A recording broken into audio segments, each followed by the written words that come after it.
uma das grandes invenções deste século é o botão de like. Pode parecer esquisito, mas o botão de like, ou em outras palavras, a possibilidade de você gerar recompensas digitais propiciou uma nova organização econômica, que é conhecida como shared economy, ou economia compartilhada. Qual é a ideia?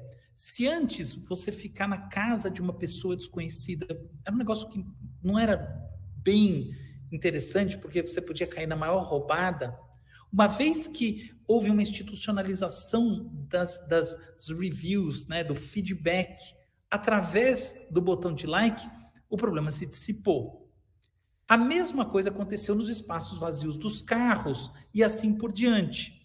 Assim se criou uma estrutura econômica baseada num conceito que os economistas chamam de alocação eficiente, que é a ideia de que a gente tem sempre no nosso espaço pessoal algumas disponibilidades, slots, que a gente poderia ocupar para estar otimizando o custo-benefício da nossa ocupação do mundo e, evidentemente, da nossa renda.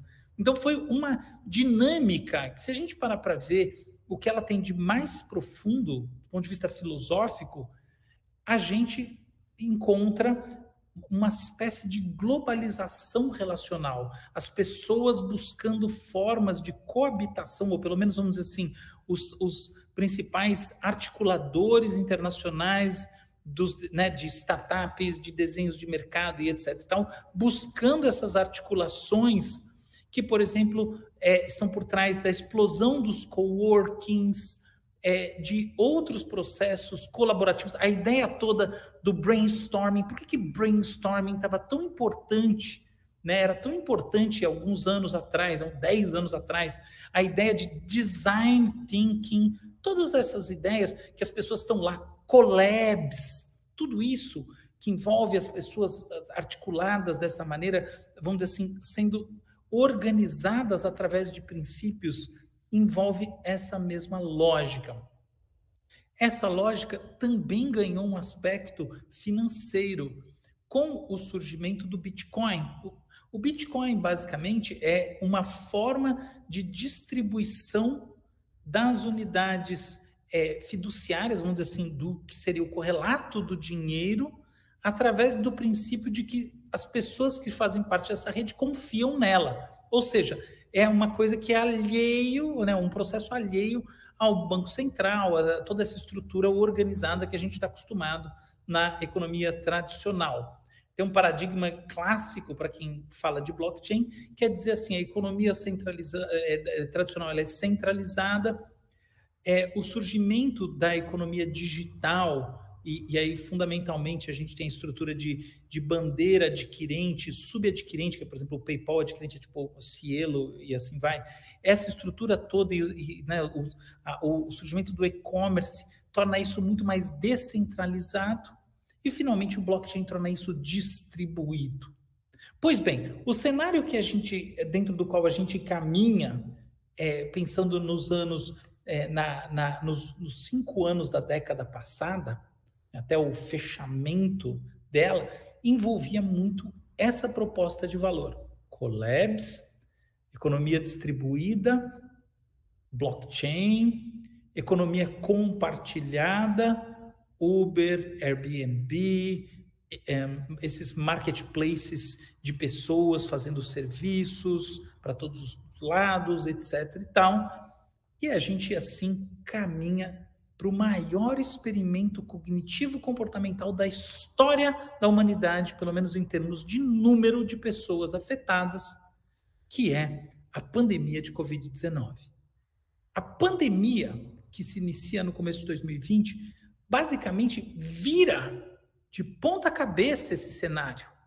De uma hora para outra, a lógica do compartilhamento deixa de ser compartilhamento, pelo contrário, ele não é mais indicado. A lógica das coisas que envolvem essa confiança líquida, como nas moedas baseadas em blockchain, nas criptos, decai. as pessoas se tornam muito mais gregárias, muito mais orientadas pelos seus próprios núcleos, porque esse é um processo que vem de dentro, é um processo que é ativado nas situações de perigo, nas situações em que você se sente sob ameaça. Então, a realidade se organiza de maneira distinta. E essa organização distinta vem com uma nova proposta de valor. É uma proposta de valor de conexão das pessoas à distância. Então, a gente tem uma explosão de soluções digitais para videoconferência. A gente chega a um momento em que o Zoom está valendo quase tanto quanto a Netflix. Esse momento existiu, em que assim, a Netflix estava valendo demais, porque evidentemente as pessoas estavam em casa assistindo coisas no streaming, séries e filmes, mais séries do que filmes.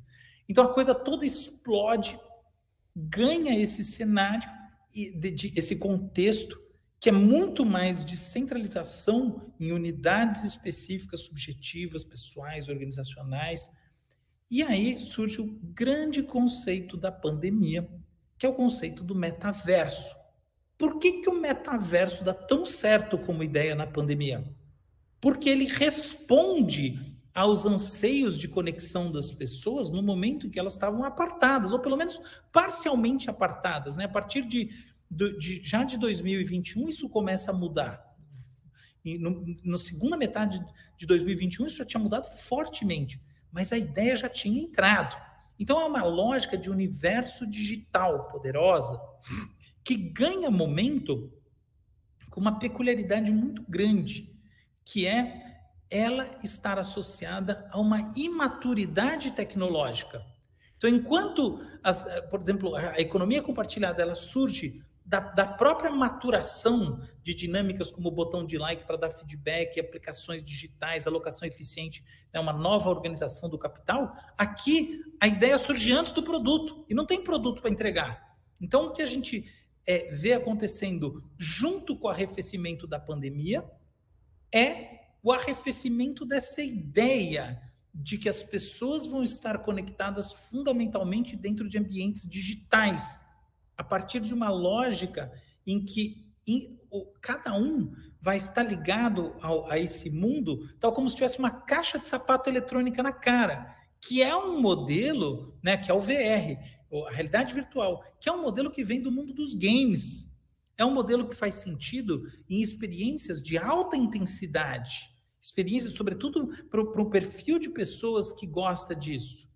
Então, é assim que essa coisa ganha momento e é assim que ela esfria. Ela esfria junto com a busca genuína das pessoas de estar em contato, de, enfim, superar, pelo menos parcialmente, essa fase de isolamento e da ideia de que elas têm que estar, enfim, separadas umas das outras, né? Nós temos que estar, assim, apartados uns dos outros. E aí a gente vai convergindo já durante o ano de 2022 para aquela que eu acredito que seja a maior transformação tecnológica do século, o que está fácil, porque o século acabou de começar, mas talvez da maior desde o surgimento da eletricidade, que é a inteligência artificial que efetivamente é capaz de produzir conteúdo que a gente vê e sente como inteligentes. O que acontece a partir desses algoritmos que a gente chama de generativistas? Então, assim, tem uma coisa interessante que é, esses algoritmos já existem há muito tempo, mas acontece um processo de transformação muito recente, no final de 2022, que, enfim, é lançado publicamente em novembro de 22, através do ChatGPT, que faz a coisa explodir. Olha só, tanto o ChatGPT, quanto agora o GPT-4, quanto antes era o GPT-3, o GPT-2 e assim por diante, são baseados num único paper. Só tem um paper que se chama Attention is All You Need. E qual que é a ideia que está em Attention is All You Need, que é de 2017?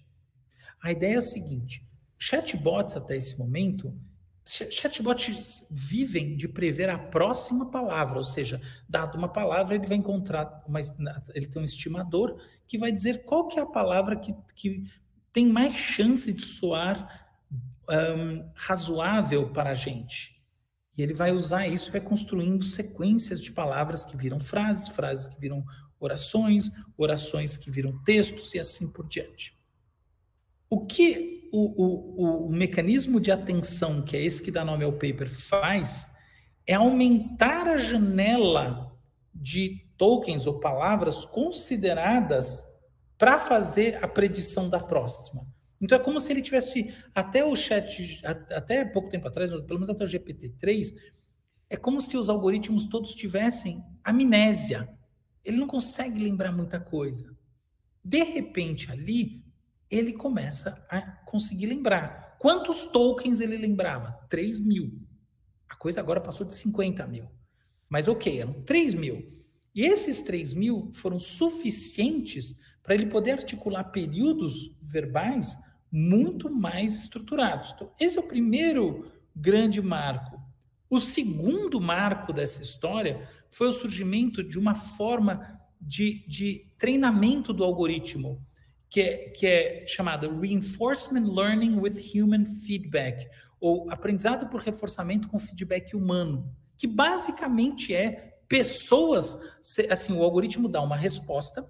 Então, por exemplo, assim, você pergunta assim, conte a história de Pedro Álvares Cabral. Aí ele escreve a história. Aí você pede de novo, conte a história de Pedro Álvares Cabral. Aí você pede isso 4, 5 vezes. Aí você pega e classifica em ordem. E você pega essa ordem e você transforma isso no que é chamado de política, policy do algoritmo. Ou seja, não é que você injeta diretamente essa ordem lá, você injeta os princípios dessa ordem, e aí ele entende o que é que precisa ser generalizado para todos os outros textos, porque ele tem esses princípios. Então é assim que funciona. Essa foi a grande adição no negócio aqui, foi esse treinamento. Essa coisa que está ali, essa metodologia que está descrita no paper Attention is All You Need 2017, se chama Transformer. Então, Transformer é a verdadeira revolução do ponto de vista de produção de texto. Aí, o que acontece? Essa coisa surge e rapidamente a sociedade começa a ecoar as percepções latentes que já estavam conosco e que são do mundo da ficção científica. Elas estão com Mary Shelley, com Frankenstein. Elas estão com o mundo novo que de admirável não tinha nada.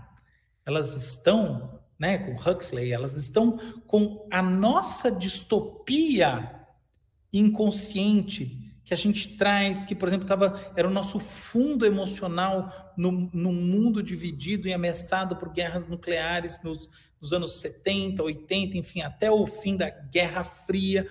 É essa distopia de fundo que vem à tona com força